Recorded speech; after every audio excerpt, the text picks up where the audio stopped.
Todd Russell out of Bridgewater, 42 years old. He likes to drive Dodges, but he thought a Volvo would hold up, so he got himself a big, heavy 4-cylinder Volvo. They're tough. He says he's got a heavy foot.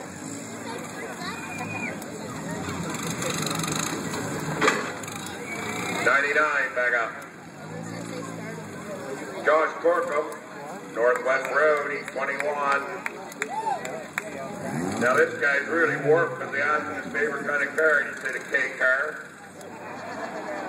He's got a 4-door K car right there today.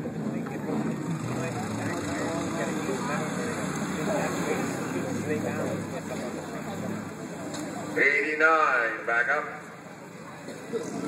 Window why not? He's out of Milton. Anybody from Milton here today?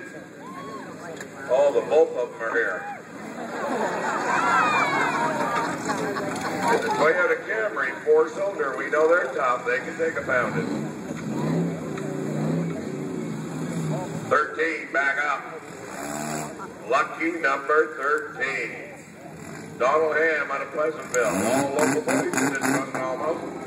He likes a 69 Charger, but he wouldn't buy one of them and put it in the smash-up derby, so he got himself a Pontiac Spitfire.